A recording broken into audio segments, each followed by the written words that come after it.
Hi friends, it's Joan at 10 Pentacles Tarot. Today I'm going to review for you the Tarot of the Hidden Realm by Julia Jeffrey and Barbara Moore.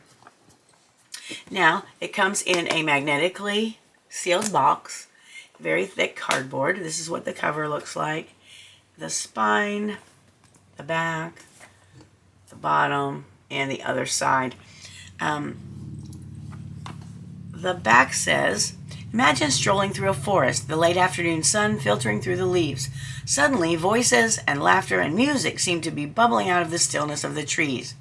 Then you realize you're not hearing things because right before your eyes are people, at least you think they're people, dancing. You have crossed the threshold into fairy, a place beyond our everyday world. The Tarot of the Hidden Realm is a doorway into that place. It's a realm alive with wildness and wonder, a place of shamanic visions. Intuitive and elemental, this gorgeously illustrated deck is an invitation to enter the source of wisdom and healing that we've all felt just beyond our reach. Now, this is published by Llewellyn, $29.99 in the US. And let's see. So you open it. This is what the cover front looks like. Let's take a look at the guidebook first, and then we will look at the cards. Okay, so the guidebook is a matte finish paper, soft cover book. The front looks like that. The back looks like this, and it's written by Barbara Moore. Evoke the powerful wisdom of the Fae within the Tarot of the Hidden Realm. Instead of relying on esoteric symbols, this powerful deck uses the raw elements, water, air, fire, and earth, to speak directly to your emotions. And it goes on. All right, so let's see. So we have a picture of Julia Jeffrey, the artist, and Barbara Moore, the writer, the author rather. Title page. Here's publishing information. Now this is a 2018 deck, so it has been around for a little while, but it's super good and just beautiful. All right, here's dedications, acknowledgements, table of contents, the artist note, greeting, part 1, introductions. What is tarot? The Hidden Realm. You know, I love reading all this stuff in the beginning. It just gives you such a good picture of what the artist and writer were thinking about when they made the deck. So it talks about here it talks about the numerological meanings of the cards, reading essentials, the importance of philosophy. Why are you doing a reading? Who can you read for? What is your role as a reader? Here's a step-by-step how to do a reading. And part 2, getting acquainted. So we're going to it talks about the major arcana. And then we start with the Fool. So each major arcana card has about a half-page picture of the card in black and white. It talks about the description of the card, and then it gives you a divinatory meaning. I don't see any reverse meanings specifically. Okay, same thing. The Magician, we have the description of the card and the divinatory meaning. Okay, so it goes that way through all of the major arcana. And then we have the minor arcana. So it talks about the wands and begins with Ace of Wands. Again, we have about half-page picture in black and white, description of the card, and divinatory meaning. Exactly the way it describes the major arcana cards. So it goes that way through Wands, including the court cards, and then Cups. Same thing. Swords. And we will do a one-card reading at the end so you can see how the book is written. I think that's super important because that way you can see if you can really relate to the writing style. Sometimes that makes a difference. And then part 3, dancing. It talks about spreads. Gives you a past, present, future spread. What is hidden spread. All-around advice spread. And then it talks about fairy guides, visiting, during your visit, new moon journey, partnerships, and then farewell. to write to the authors. It gives you information. Here's some more information about Llewellyn, the publisher. And then here's an advertisement for the Steampunk Tarot, which actually I just reviewed. So if you're interested, check that one out. Here's the Mystic Fairy Tarot. I have not done that one yet. All right, so that's the guidebook. Very nice. Now let's take a look at the cards. Again, we have this nice purple ribbon to pull it out. The box has gold inside. Nice. The cards are fairly thin cardstock. They are glossy, as you can see. This is what the back looks like, and it is not made specifically to be reversible.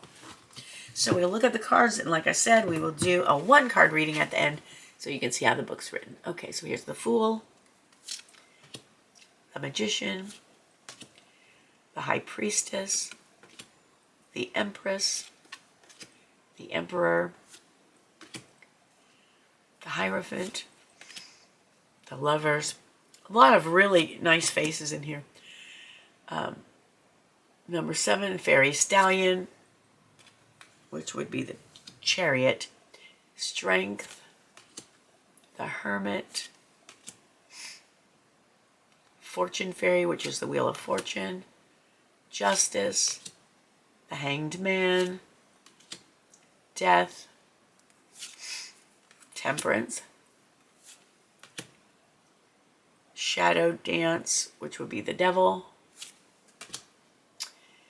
16, the Blasted Birch, which would be the Tower, the Star, the Moon, the Sun, and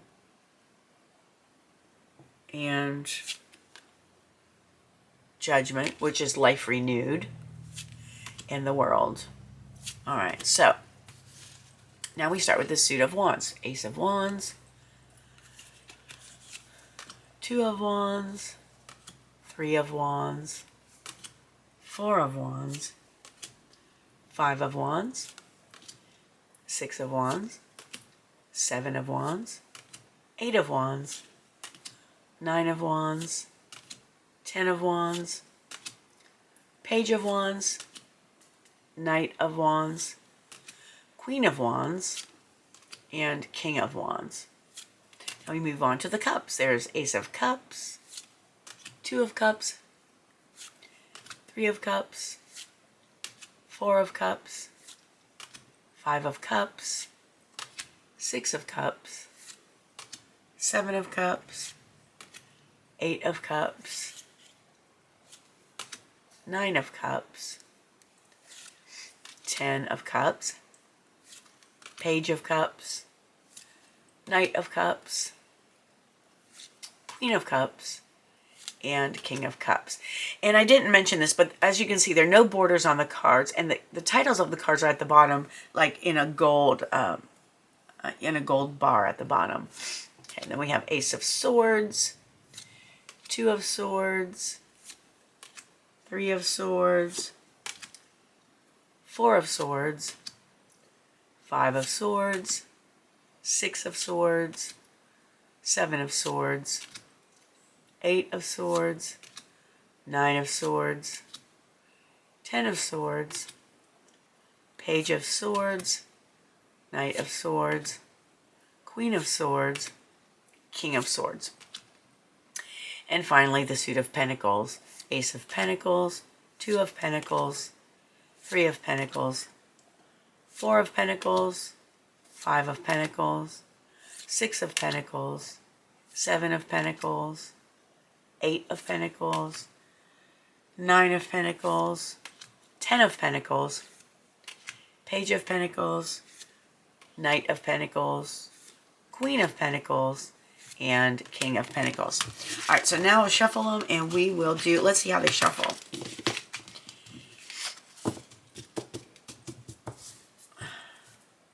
All right. They're a good size for my hands. Not a standard size tarot deck. They bend really nicely because they're fairly thin, but they're made very well. They're very good quality, I would say. All right, so what this deck reminds me of, let me just say this before I forget. There is a lady, and I know, and she feels like she can tell you what your future mate is going to look like and so on by using tarot cards. And I can't help but noticing in these cards there are so many different faces that if that is something you do your readings with, well, maybe not the otter, but if you do your readings, you may be able to get clues on appearances of people in other people's lives from the cards. Anyway, that's just a thought. So, we are going to ask Spirit what should be brought to our attention today. All right. Spirit, what does the reader need to know or pay attention to today? And we got the Knight of Pentacles. So here's the Knight of Pentacles. My camera is starting to overheat. If it goes off, I will just end it and thank you for watching. So let me look up Knight of Pentacles so you can see how it's written. Hopefully we can get through this. All right, here's what it says. He has been away for some time now, wandering the woods alone and quiet seeker, looking for a quest worthy of his devotion. He has always known that he is called to service. Trained and apprenticed, he is ready to give his hand and heart to the right being or cause. It is hard, lonely work searching for a quest, but he is patient. Above all, he is patient. There is no virtue in rushing into something and taking action just for the sake of taking action. Even so, his loved ones worry. A night without a purpose would break anyone's heart. And so he stays away, knowing how his presence affects others. He is not anxious or concerned. He knows that some things, like the bursting open of flower buds in the spring, happen quickly. Other things, like the wearing down of stone by water, take time. All things happen when they should. Understanding this, it is easy for him to be at peace, trusting the spirit of the hidden realm, the world that he loves, to let him know when it is time to lift his hand in service again. And she has not failed him. He has just found what he was looking for. Okay, so the divinatory meaning for you says, this Knight of Pentacles is someone who balances the energy of intense inner drive with infinite patience. Experienced and skilled, he knows that timing is everything and consequently waits until the moment is right before making a move. His quiet demeanor helps him maintain a high level of awareness of any situation. His steadiness and caution can be mistaken for dullness or laziness. Don't be misled, though. Lack of drama does not mean a lack of dedication. When the time comes, he can be counted on to do just the right thing to achieve the best outcome using the resources and energies at hand. All right. So there it is. I believe that's telling us we need to take our time, be patient, wait for the right time, and things will happen or they will be able to be accomplished when the time is right. All right, friends, that was my review of the Hidden Realm, the Tarot of the Hidden Realm by Julia Jeffrey and Barbara Moore. If you like this video, please give it a thumbs up and consider subscribing to my channel. It's completely free for you. And if you hit the notification bell, you'll be notified whenever new videos are loaded so you won't miss any. I thank you for joining me. I appreciate you more than you'll ever know. I hope you have a wonderful morning, afternoon, or evening, whatever it is where you are, and I hope to see you again soon. Thanks for watching. Bye-bye.